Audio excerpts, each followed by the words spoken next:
Mm-hmm.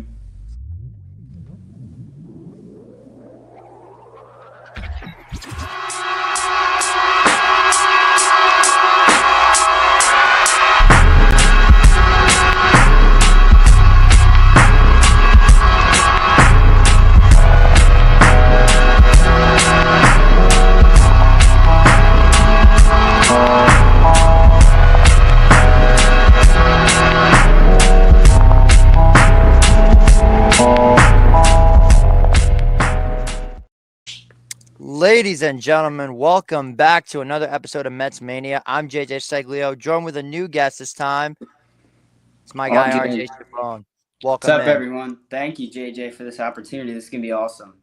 Absolutely, bro. At the end of the day, just remember it's two Mets fans having ourselves a pretty good conversation about the greatest baseball team on God's green earth. Let's not waste any time and jump right into the good stuff because we are going to start this off on a positive note. Last week when we talked about this, we were kind of in a dilemma a bit. We were just coming off the All-Star break. We weren't doing, a lot of positive talk because the team was not very good. I mean, they had just come off a series win, don't get me wrong, but we weren't really satisfied with how they played, especially with how that Red series went. Not very good. But from what we saw against the Angels, I like what I saw. 3-game sweep of the Angels and have now won 4 in a row. Mets offense is feeling like themselves again. And shout out to the starting pitching as they balled out in all 3 games. And overall, pretty good homestand with over 250,000 people at the homestand in total. Give me your thoughts. Yeah, I mean, I think the biggest takeaway from this homestand and really this Angel series is Francisco Alvarez being back and hitting. And it's the bottom of the order as well. You can't take it. Brett Beatty was awesome. Mauricio looks good, but I mean, it's really Francisco Alvarez. He's the key to this team, and you see what happens when even the game they won when he wasn't in the lineup. It took the bottom of the order. I mean, Lindor, Soto, and Alonso, they contributed in that last game, but the first 2 games they didn't really do anything. So this is great to see. Even though it's the Angels, it's still big wins. You take what you get. And I think the biggest thing that was not mentioned at all was the fact that in this game, in the first game against the Angels, they finally, and I mean finally, had their first, like, okay, this is like you're feeling like last year's team. Like you had the 4-run comeback, you went down 4-0, and then you managed to win that game. And overall, just a very good performance, like hitting wise. Shout out to Pete Alonso for getting out of his slump. Shout out Lindor going 3 for 4, getting out of his slump. Yeah, it was huge. Michael DiGennaro says, I was one of those 250,000 people. I was too. I was also, we both were one of those Yeah, 250,000 people. yeah, and I mean, it's. I went to the day game on Wednesday, and I mean, I was expecting nobody there, and I was shocked, and it shows how much a winning baseball team can do to this fan base. And you know what's even crazier? Like, you went in July to a game. Granted, it's still a day game, but it's July. Like, you're going to have a big crowd. I Yeah, went to the first day game I went to was when the Mets and Phillies were playing in April. It was a Wednesday afternoon at 1 o'clock, sold out, yeah, I was there too. completely sold out. The walk off win. You were there too? Yeah, Nice. yeah, it was. It was, and it's the middle of the school year too. Me and So my buddy were both seniors. We decided we were gonna ditch school that one day and we were gonna go to this game because like we're seniors. We got everything we need to do. Like it's pretty much smooth sailing for the last 2 months. Let's go to this game. And it did not disappoint. Got there late because, of course, we did. We were taking Metro North was very slow that day, so I got kind of fucked over. But hey, it is what it is. But yeah, this fan base has drive, it has commitment, and whether it's that's why you need to present a winning program, a winning product on the field, because you're not going to get this if you're losing. Not with this fan base, not with this draw. Like, if you keep winning, they're going to keep coming. yeah, Every game will feel like a playoff game. Like I could tell you, you could probably agree with me on this. On Saturday, that has to have been, without a shadow of a doubt, the most packed I've ever seen City Field for a regular season game. Ever. yeah, 100%. I mean, the David Wright thing helps, but think about what us as a fan base, what we have been through, and to finally get a sustained ownership group and sustained winning. This is something we've never had. So, this impacts us in a different way than it has in the past. And what makes things even crazier about this whole thing is It also helps that all the promotions they're doing, don't get me wrong, who doesn't like free stuff? Well, I'll tell you who doesn't like free stuff. The resale market does not like free stuff. Yeah. Free bobbleheads, selling them for $200 on eBay. If you're one of those people, Yeah. respectfully, like, It's go ridiculous. It's screw yourself. ridiculous. It's the worst. Like, I'm out here trying to find a David Wright bobblehead, and I can't find any of them for under Yeah. $100. I'm like, Jesus Christ. The only ones that are available that are cheaper are the ones you have to bid on, and I'm like, bro, I'm not bidding on a bobblehead. Yeah, you could live without the bobblehead. It's not worth the money. The sign was worth it though. The sign was like $10. I Yeah. get that. And then of course there's this absolute beauty that I spent $55 on in a pet Oh, shop. It was so worth it. really? No. It's not worth $55. That's a lot. You could have got that on the TikTok shop. I disagree. I don't think they're going to be reselling these. I think this was just a City Field thing. Because when does Mitchell and Ness ever sell anything Mets? They're a Philly-based company. Yeah, it's true. Regardless, yeah, a huge success in the homestand. I mean, granted, that Red Series was a pain in the ass. Yeah. But, like, turnout-wise, one of the best homestands the Mets have had in a long time. And one of the biggest contributions to that was the consistent play that was going on at third base. And this is where the dilemma kicks in. Brett Beatty, Ronnie Mauricio, they both can't play the position. Mark Vientos even is in the conversation. What do you do? Well, in my opinion, Vientos is the best one, right? But his glove is hurting them, and I think he can't be the permanent DH. He's got to play this position, to get better. Last year, this didn't seem to be that big of an issue. It must be a confidence thing, but I like the power and the raw talent of Ronnie Mauricio better, but I think it's just as simple as who's ever going is going to get the start. And also, Beatty's played a lot of second base this year, so we could look at that too. I agree. Now, the biggest thing with the whole Brett Beatty thing, I think that he should be playing third base specifically because he has the best glove out of all three of them. Number one.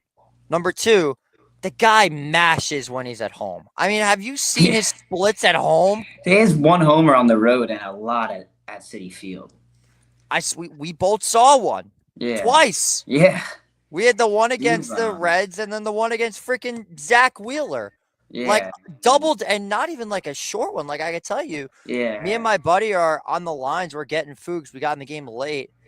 Next thing you know, we look on the Jumbotron. We see the place go nuts and we're like, did Brett Beatty just hit a double-decker home run off Zach Wheeler? Yeah, and I don't know if you remember the game in May. I was there. We lost 6-5, but he had 2 homers that game. So, I mean, he's red hot at home, and then it feels like on the road he's just okay. But the biggest thing with him is he's finally hitting lefties. He's finally hitting lefties. Absolutely. Ronnie Mauricio is a switch hitter, but he can't hit the lefties. He just can't do it. Yeah, as Creedon says, no, Vientos should be at third. I mean, I think there's an argument for both of them, but I feel like the one that's being left out of the conversation for some reason is Mauricio. Yeah. Because his glove is also really, really good. Yeah. But his plate discipline is not the greatest. Let's be completely honest. Going back to what Liam is saying, I do agree Vientos should be the third baseman, but if you want to put your best lineup out there for one game, I think Vientos is your DH. But I think at this point, we're in July. I know we have to win games, but he's got to play third base because he is we saw what happened last year is not a fluke. That just doesn't happen. And we haven't seen Beatty or Mauricio be big yet.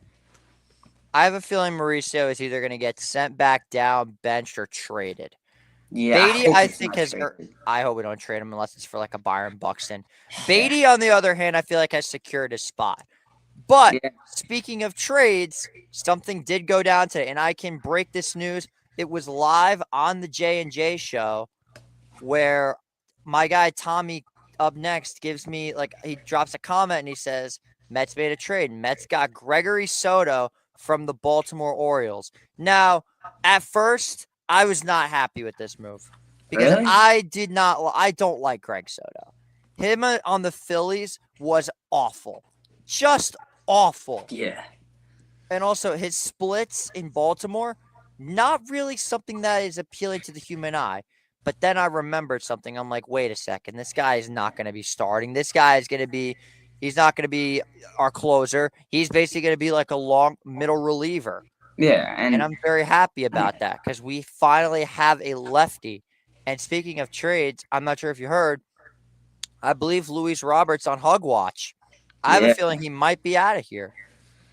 a part of me hopes he's not a Met. I mean, his splits since the All Star break have been great. He does hit lefties well, and if he's the center fielder and you don't have to give up a lot, that's fine. But I still would look to try for Jarren Duran. But we did see today that the Padres sent Dylan Cease and Ethan Salas as well as a prospect and got declined. So the asking price might be too high for Duran at this point. I agree. And we're going to get into more of a longer trade deadline discussion. So, but more about Soto. You finally got yourself a lefty. Yeah, And I you mean, needed yeah, one so bad because, as we see in the comments, not a fan of all these all-star slumps from our top hitters.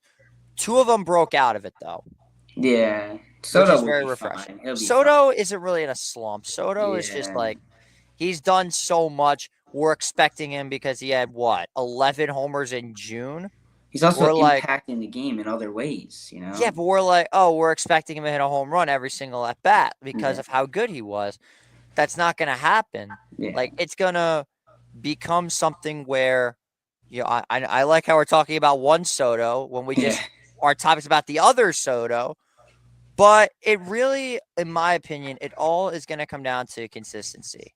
Yeah. So that really gets to the point with this whole situation about, you know, all that kind of stuff. Mikey says, can we talk about how hot Nimmo has been? Yes, we Yeah. absolutely can. That dude has Unreal. been unbelievable from what Yeah. we've seen. He hits the ball almost every at bat. He's consistent. His glove is still better than almost anyone on the team. And Yeah. I just love what I'm seeing. But back to the Gregory Soto talk, because this poor guy we just traded for, and Yeah. we're not giving him any sort of like We're talking getting points. sidetracked. Sidetracked 3 times in the span of 2 minutes. That's Yeah. honestly impressive. Yeah. But again, his splits, I'm not the biggest fan of them, but he's a lefty, and that's the one thing the Mets need in their bullpen is a lefty. Yeah. I But mean, he's great against lefties, though. And I mean, that's what you need him here for in the past. I mean, this year, obviously, he hasn't been as good. But if you look at it, right, I mean, bullpen guy gets hot. Having Brooks Raley back is huge because oh my God, you that's want a to talk about a lefty. lefty that's been Yeah. consistent? That's a Brooks guy. Raley. Now you have another one that you can piggyback off of that. I think this is a great move because you didn't give up a lot. I mean, if it doesn't work, it doesn't work. But it's kind of like Brazaban last year. We didn't give up a lot. It didn't really work. Now it's working a little better, but it's very similar. We got him for I mean, you look back at that trade. We got him for next to nothing. Yeah. Oh, geez, the Mets called up Jose Castillo again. Well, he'll be gone in like Yeah. 2 Well, days. yeah. I mean, these guys rotate in and out every day. They have a new reliever in there.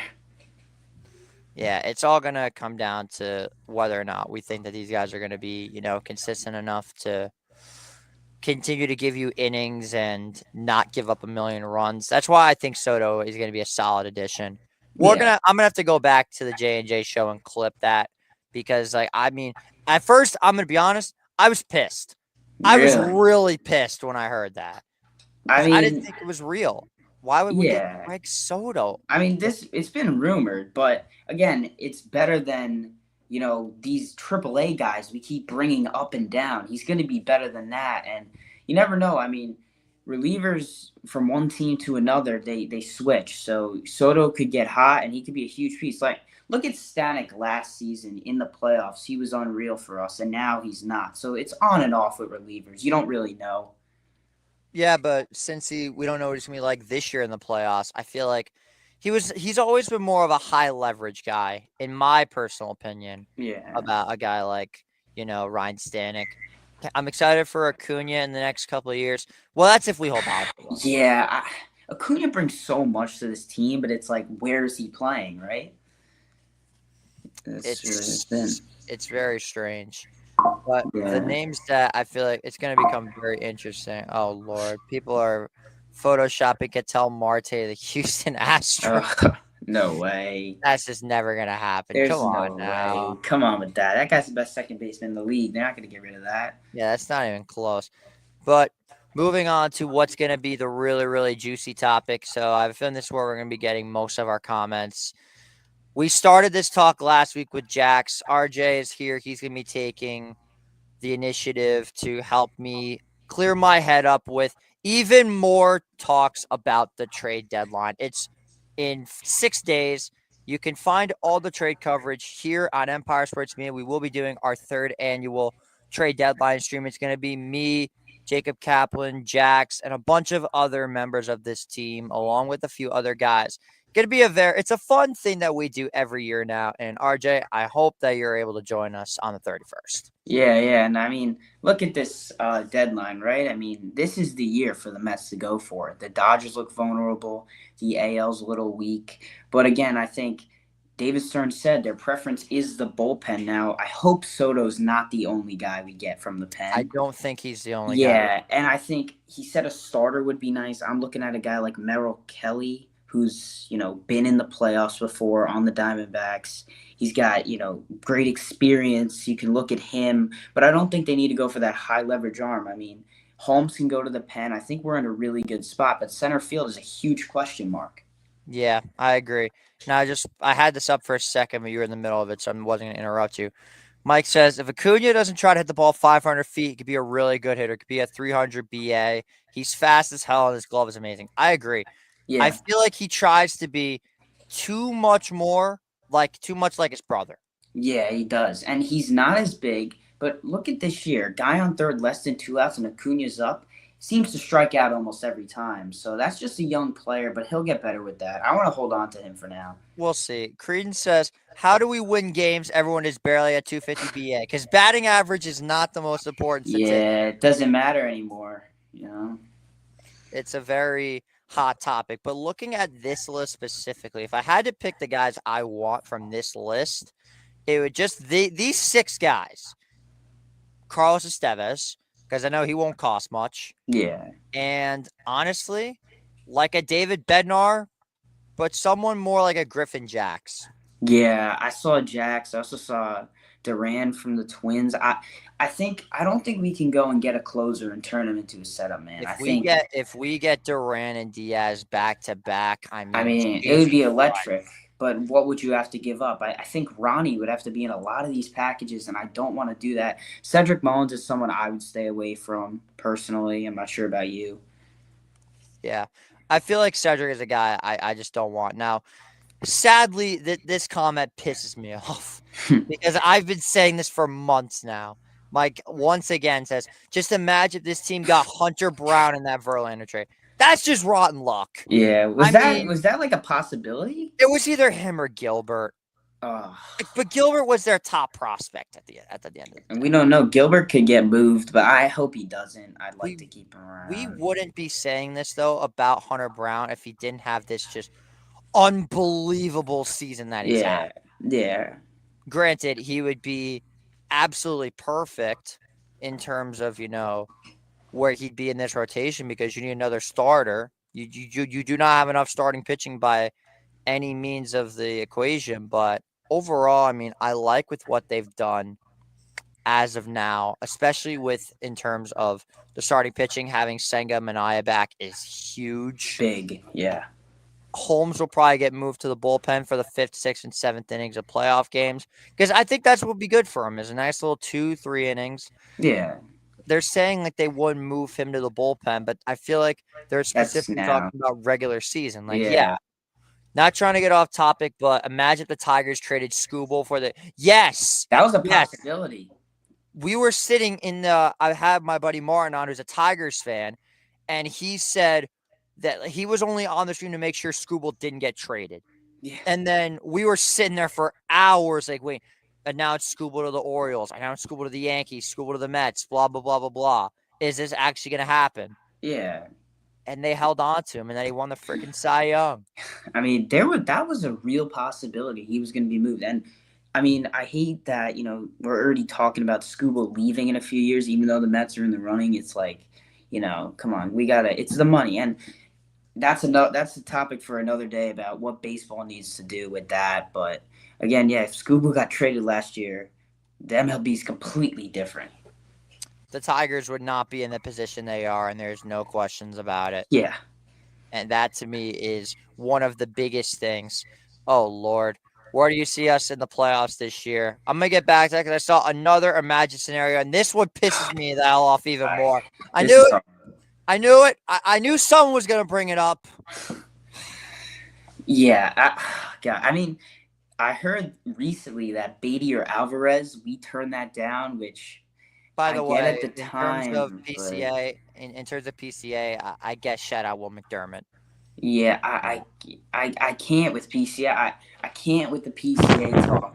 It's like, how many times are we gonna hear about this guy? He's on the Cubs. He's gone. It's like Justin Turner. He's gone. We need to just stop talking about him. He's not a Met. He never played for the Mets. He was on our minor league team, but he was never a Met. You want to talk about rotten luck. Yeah. The man had 2 shoulder surgeries. Comes back and is magically playing like an MVP candidate. The 1 year the Mets actually need a center fielder. Is this And to, sustainable? Is it? I mean, I don't know. But you yeah. want to know what's even worse? The What? man we got in the trade, Javier Baez, just moved to center I fielder and know. was a I know. freaking all-star. But to be fair, his last few years have been Yeah. horrendous, and he's getting paid a lot of money. That's what I mean by rotten luck. You want to Yeah, talk about rotten luck? I feel bad for the Mariners. They got Jared Kelenic for Edwin Diaz, who's the best yeah. closer in baseball right now. I know that, and then Keldrick's not even on their team anymore. I mean, The yeah, sad thing is, PCA is what we all thought Kelenic was going to be. yeah. I mean, listen, that PCA thing again. The whole Mets center fielder thing is Jeff McNeil is confusing everyone because if his bat is hot and well, we don't need a center fielder. But he's cooled off recently, and it's starting to get into everyone's heads. Like maybe we do need a center fielder because Tyrone Taylor is horrible. Tyron Taylor is horrible, but specifically at the plate. Yeah, only at the plate. Unfortunately, we don't have something that's called a designated fielder, which Yeah, is a shame because I'd be putting Tyrone Taylor and Jose Siri there yeah. 24/7. Speaking of, what the hell happened with Jose? I mean, I haven't heard from Jose Siri in Are we months. serious? I mean, he broke his leg. I know And he broke his tibia, but this dude yeah, I've not heard from in months. I know. Like, And is I he mean, even alive? Like, players in other Jesus. sports, like not to switch sports, but like Alex Ovechkin came back from that injury in 3 weeks to play hockey. And we have Siri, and he's looking at September, and he got hurt in April. I mean, what could possibly be going on with him? He probably had another setback. Mikey Yeah, said, when I was at the game, someone yelled to Joe Adele that he wants to be a Met. I would love that. yeah. He's fast, he can hit, and he's got incredible fielding. Again, though, this is the first year of Joe Adele being really great. I mean, I don't love going after like guys that might be having fluke years. You know, you never know in this sport. I mean, look at Cedric Mullins. He had that one good year, and he's been below average ever since. Yeah, it's hard to determine with guys like that because you never know who's going to be a 1 year wonder. You never know who's going to be, consistent. So the whole like spectrum of things is very, very weird, especially when it comes to like the trade deadline and stuff like that. But that's like the beauty of it and all because you remember what trade was it that we had that was like we got this guy for like a season and then he was just an absolute of course. How could I forget? Remember that trade deadline we had in 2022 when we acquired Daniel Vogelback, Tyler Naquin, Darren Darren Ruff, Ruff, and yeah, Michael Givens? yeah. I mean, Jesus H. Christ. If that's not Uh, the worst trade deadline in baseball history, and I I don't mean, know what yeah. to tell you. I mean, at the time, we thought it wasn't even bad. We're like, Darren Ruff hits lefties. Vogelback looked good, but I mean, looking Vogelback back, was the most fun player to watch I in Major know. League Baseball. And what is he now? The Pirates hitting coach? I'm pretty sure. It's like, God. That 2023 season was one of the biggest nightmares I've ever had Yeah, as a Mets fan. So much so he's literally on my Mets shit list of like my top 10 least favorite Met players. really. It was that bad Yeah. because you look further into it, like 2024's trade deadline. it also was not that great because Yeah. of and it all relies around the Paul Blackburn trade, which should have never Yeah. happened. Winker was good though. That was a great I pickup. liked the Winker move. Yes. That team could have won the World. Yes, absolutely. They could have won the Yeah. World Series. Yeah. Because every other team got better and they ended up actually getting worse at the deadline. Yeah, that team, I don't want to say it, but that 2022 Mets team was 1000% a fluke. I'm Oh yeah. sorry, but we both know it was. Yeah, we do. I mean, they got performances from certain players that haven't performed since. I mean, look, Mark Canha had his best year there. You know, guys like that. Even Marte, that was Marte's best year. And then he got hurt and everything went downhill. So Yeah, and I was looking at the comparisons to last year. Well, not last year, but the trade proposals for Juan Soto to the Padres because I'd listened to I got to find the ideal trade proposal for what's it called? Soto, because I yeah. looked at this graphic and I thought it was really, really fun. Okay, here was the trade. It would have been Juan Soto for Jeff McNeil, Tyler McGill, Francisco Alvarez, and 2 or 3 of Beatty, Mauricio, and Vientos. Oh my God. They are all on the major league I know. roster, and so is Juan Soto. That's funny actually. You don't see that often where it's like you look at a trade and then a few years later that guy's on our team. It's like it's I mean, great, you and know. all he costed you was $765,000. And I still think it was the right choice. Oh, it was worth 100%. it, 1000%. And you want to look at the reverse side of things is look at the Yankees trade for Juan Soto. Almost the complete opposite. The Yeah. trade was basically Trent Grisham and half a season of Juan Soto for Michael King, who Is an is ace. he's who the Yankees need right now. Is a guy like Yeah. him. Drew Thorpe, who is their top pitching prospect. Johnny Brito, also a good pitching prospect. Randy Vasquez and Kyle Higashioka. Yeah. Now, if I'm not mistaken, Randy Vasquez is in the majors right now. I could be Yeah. wrong on that. Yeah, I he's think 3-4 so. with 3.73. So he's been solid too. Like Yeah. literally, you're giving up. That is the problem with trading for rentals. Yeah. And it's the problem with, giving up. I mean, listen, prospects most of the time don't work, but when they pan out and you trade them, it just looks really bad. Yeah, I And agree. Michael King was never a great pitcher. He But was he always a wasn't good pitcher. bad. That's the Yeah. thing. Yeah, but you would have never thought he'd turn into the ace he is, right? I mean, Some people just need to get the hell out of New York. yeah. Mike says, "Can we talk about how Soto has exceeded his defensive expectations like crazy?" He didn't exceed anyone's, not my expectation. I knew he was still a decent defender. Yeah, We're just Yankee listening to fans. Yankee fans bitch. Yeah. That's what They that were was. they were just upset he left. And I mean, listen, the guy got nominated for a Gold Glove last year. Whether that's a fluke or not, if he's horrible, he's not getting nominated for that. And he's got an arm. And how many errors has he really made this year? I mean, I don't, Maybe I like don't. 1 or 2 that Yeah, I can he's remember. solid out there. He just does a good job. He's got a big arm, and he impacts games in every way, stealing bases. I mean, he was so worth it for this Juan team. Soto is going for the most stolen bases in his entire career. This man damn well is going to hit 30-30, and I am all here for it. If he does that, and if he hits 20, let's just say he hits 20, that is, you weren't expecting that. I mean, that's already exceeding expectations. Yeah, it's time for MLB The Show to upgrade Juan Soto's stealing ratings. It's like Yeah. a 20. You Yeah. got to get that a little bit higher. I mean, the dude already has 13 stolen bases right now. Hasn't been thrown out. Has not been thrown out once. Yeah. That's incredible. Yeah, he's so smart, like his IQ of just reading pitchers. I mean, half the time they don't even throw the ball down. What I remember, I think this was the first time he stole a base, was when I was at the Subway Series in the Bronx.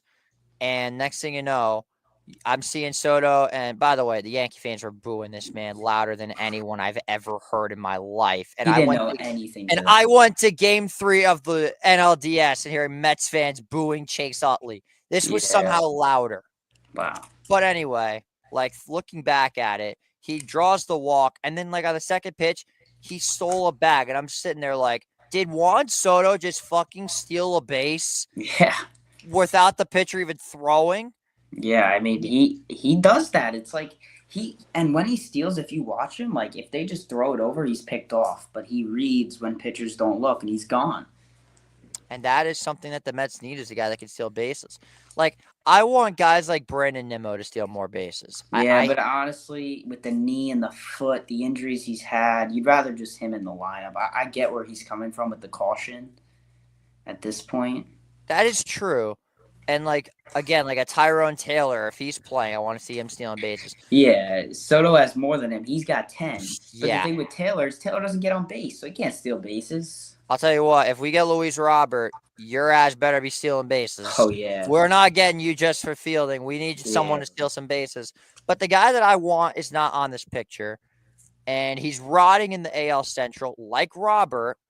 He's on a losing team, of a team that was full of hope, made it to the ALCS last year, and has fallen off the face of the earth and are sitting at 500, and that's Stephen Kwan. Stephen Kwan, I think we have no shot at getting him. Really? I mean, I saw this thing come out that he was untouchable as well as J-Ram and. Well, obviously J-Ram's going to be untouchable. Why wouldn't he be? So was Clase, which I thought was weird. I thought he was rumored, but I don't think Kwan's even going to get moved. I mean, that's that. If you want to be a baseball player, you look at Brandon Nimmo and Stephen Kwan, how to play the game right. I mean, he does everything right. And listen, I would love that. I would give up Drew Gilbert for Stephen Kwan in a heartbeat. Like, that's one of the guys I would happily do that for, but I just don't think it's going to happen. The other name that I've heard about a lot was Sandy Alcantara. And I want to discuss this with you because, honestly, if the price is right, I would do it because the first season after Tommy John is always rough. Yeah, and look, like his last start, 7 shutout. I mean, he's getting better. He's on the Marlins. What motivation does he have? I know he's a professional player. He should have Same motivation. thing with Luis Robert. He's on the White Sox. As Mikey says, I don't hate it. We fleeced Cleveland for Lindor already. Why not Kwan? Yeah, you're right. But again, like Cleveland traded Lindor because he needed to get paid. And I don't really know I'm not sure. I don't think Kwan's really near getting paid. So I'm going to take a look at his contract right now, actually. And even if he is, he's not going to cost nearly as much as Lindor did. So yeah, he is currently under team control through 2027, but he's currently on the arbitration thing right now. So right now, it's not looking good for Stephen Kwan to get paid unless he gets traded. Yeah. So if you're the Mets and you have a reasonable package, go do it because there's your 9-hitter right there. He should probably be above a 9-hitter, but he's a good hitter. He's a good player. The reason I want him at 9 is because if he's on base and you've got Nimmo that's up, you're going if he's on first and he swipes a bag and you get some hit and runs going, he's going first to third, and you've already got runs on the corners for Lindor and Soto. Yeah. So I like Kwan because I care about situational hitting, and I want, again, as you know, I love base stealers. Yeah. So that's why Kwan to me is a legit target. The guy that's on my wish list, though, at the very top, is Byron Buxton. But he's not going to get moved. He doesn't want to, right? That's what I've heard. Yeah, he said that. So, you know what? I think you let that go. Again, like even you have Brian Reynolds here. He said for some reason he doesn't want to go to the Mets or any contending team. I'm not really sure. I don't understand the mindset of Brian Reynolds. Does he not want to win baseball games? I'm convinced that it's Ben Cherington or Bob Nutting that's personally holding him hostage and threatening to ravage his house of all his valuables if he says he wants to be traded. Because that's right now what it seems like it is with Reynolds. Yeah, I mean, you look at all these teams. I mean, all these, like, if we get a closer, like we said before, Duran or even Bednar, Estevez isn't a closer, but if we grab him, you know, and you put these guys right in front of Diaz and you can piggyback maybe Raley or Garrett and then Bednar to Diaz, that's in the playoffs. That's going to be unhittable, you know, and that's what you need. Diaz needs to be the closer and elite. He needs to be protected because we can't be having him pitch, you know, down the stretch a million innings and then he gets to the playoffs and his arm is gone. So, yeah, they need to get at least 1 or 2 more bullpen arms. I think that is definitely one of the biggest discussions is what to do. But we're going to be getting all the answers for the trade deadline. So we're going to be doing, I think, one more episode of MetsMania right after the Giants series. and then it's the trade deadline stream. I'm really looking forward. If you're enjoying what you see, definitely check out the trade deadline stream because it's going to be Mets fans, Yankees fans, Sox fans, Cubs fans, like all of the buyers and sellers will be together, just keeping tabs and scrolling through Twitter and keeping very like Hawkeye, you know, attention towards this deadline. And I think that's going to be another very fun stream. So we have one more topic before we get this show, in the books, as they like to say here in Queens. And this is everyone's favorite segment, and personal, my favorite, is Know Your Foe. The Mets are headed out west to take on the San Francisco Giants. Now, the Giants are coming off this, and now this to me is a very personal series because I have a very soft spot in my heart for the San Francisco Giants. And I say that because my grandfather was a diehard Giants fan, and his favorite baseball player was Willie Mays. That being said, he also had a soft spot for the Mets. Not really much for the Yankees, though. So Yeah. my grandfather was a good man. He had I will say though, he had some very questionable taste in his teams, and I'm just gonna go ahead and say it. He was all New York. So in hockey, he rooted for the Rangers, the Devils, and the Islanders. You can't do that. Yeah, That's rough. I tried to tell him that a lot. When I first heard that, my jaw hit the floor. Anyway, but yeah, this is a pretty big series for the Mets. They've been snake bitten against the Giants, especially in San Francisco over the last few years. But this is a series that you have to win because you're on a 4-game win streak and you got to keep the magic going. I mean, you did not summon the greatest baseball player of all time, Pablo Sanchez, to your stadium just to only win 4 games in a row. Yeah, I So know. the pitching probables are as follows. Game 1 is Clay Holmes versus Logan Webb. That to me is probably the toughest game Yeah, it at is. 10:15. Tomorrow it is David Peterson versus Robbie Ray. That's going to be a very tight one. And then Sunday it's going to be, I'm pretty sure it's going to be Colin Seymour versus Kodai Sega. So realistically, the Mets should be winning 2 of 3. Yeah, But the and Giants are streaky.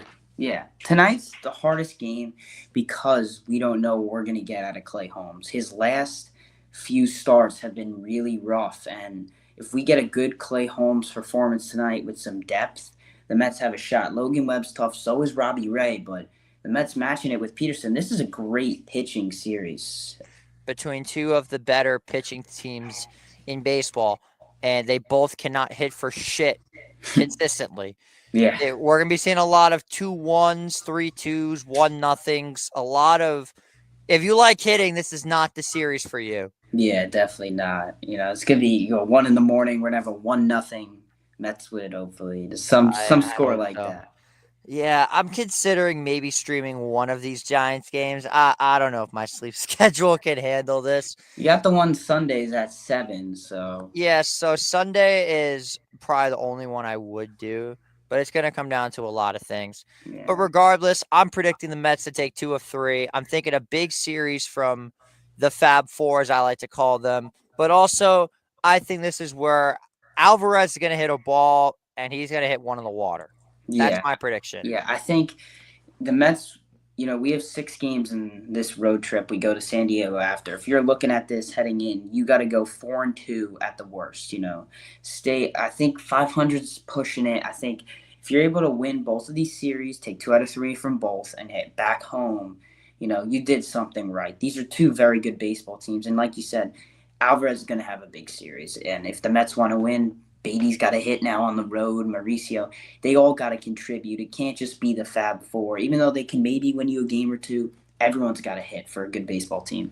Charlie brings up a good point. He says, I think Mets will sweep this series through the bottom of the lineup coming up big. Beatty is red hot. Beatty is red hot, and I Yeah, will give him that. yeah, But the Giants are you want to talk about like the definition of insanity?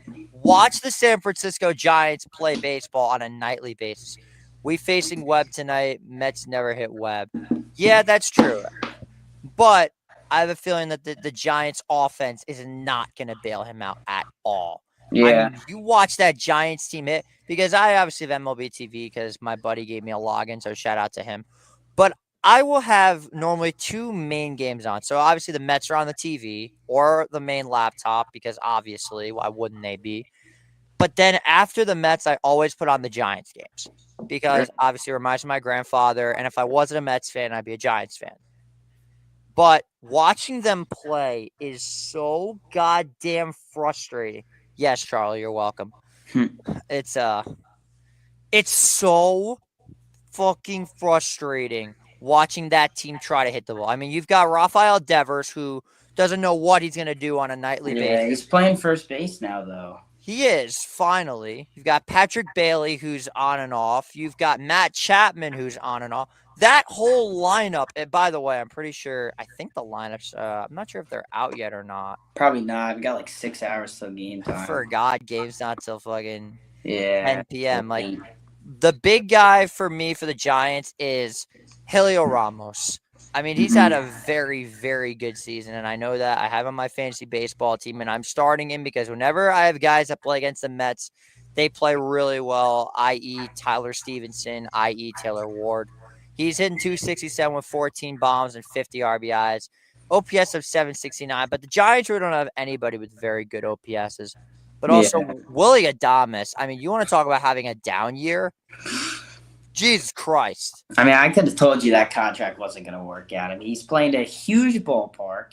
He came off a good year with the Brewers, nothing great. It's a long-term deal. It didn't make much sense for me, and I think the Giants, you know how many guys they've struck out on trying to get, so I think it was just let's give our fans something and hope, and it was a really bad choice so far. It's been a lot of things have been blowing up for the Giants, like Mike Yastrzemski hitting 235. You've got Brett Wisely, who's okay, but he's almost an automatic out. Jung-Hoo Lee is also kind of cooled off a little bit. Yeah, he was So, good for a while. yeah, he was. So, again, the Giants are a very frustrating team. So I have a feeling this is going to be a very frustrating series because the Mets love to be a frustrating team, Yeah. especially on the West Coast. Yeah, it's so. I mean, recently though, we've had some moments on the West Coast. That Dodgers series wasn't bad. That Dodgers series took years off my life. Yeah, I mean, we should have won probably every game. The Dodgers, we But- should have swept the Yeah. Dodgers in all 7 games. Yeah, so I mean, listen, it is what it is now. But I think you look at this, you go, all right, we got the Giants, we got the Padres, and then we get home to face the Giants again. I think these 9 games are going to make or break our season because you're going into the deadline. If we lose 4, hopefully not. If we lose, 4 or 5 of these games, the outlook of this team is going to be very different coming to down. We're not going to sell, but maybe Stearns doesn't go as hard. So these games are important. No, I feel like if we do lose enough games, Stearns is going to be like, okay, this team is clearly not good enough. We're going to have to make a blockbuster. Do I want Stearns to make a blockbuster? Not really. You can't see. That's the sign of a bad GM if he's going to be desperate based off of. That's the thing. I do not want to let Stearns be desperate. Yeah, That's my biggest thing with him. Yeah. So yeah, make Stearns feel comfortable with the team he has, and that way less is more. He gets his guys, but he doesn't have to give up the entire freaking farm. Yeah, and listen, this deadline, I want to go for it, but I don't want to trade the entire thing because I'm not necessarily sure if this team is good enough. If you get the right pieces, they have a realistic shot. The NL is going to be tough for them, but if you can win this division and get a home playoff series, anything can happen. Guys can get hot. I mean, listen, look at this team and last year's team. Which team do you really think is better on paper? On paper, it's definitely this team by Yeah, far. so, I mean, listen, the Vibes were better last year, but if you added this deadline and you went to the NLCS with that team, you should be able to compete for a World Series. And not only that, and I feel like this is the thing that people mentioned. People want to say, like, I was skeptical at first about, like, winning the division because, like, I don't want the bye. The NL East is going to be in the wild card no matter what because no one is catching the Brewers or Dodgers. Yeah, it feels that way. And listen, if I'm in the wild card, I'm okay with that. I'm okay with that. I want the division and I want home field in the wild card because it means so much to this fan base to win the division. I mean, 22 still sticks on my mind when we couldn't get that done, but again, listen, the wild card actually usually pans out.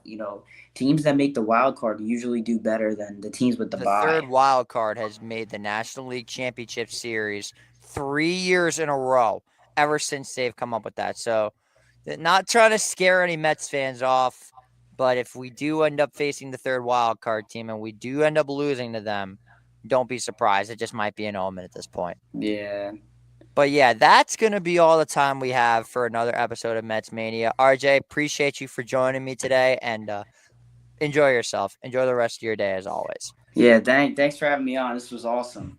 Anytime, man. So Jax will most likely be back next week, but if not, RJ is going to be our guy going forward. He's one of the newest members of this team, and we're very happy to have him and his guy Eddie Crouch. Shamanad is taking over, and I'm all here for it. Yep. Anyway, that's all the time we have for today. We're signing off. Have a great day, everyone.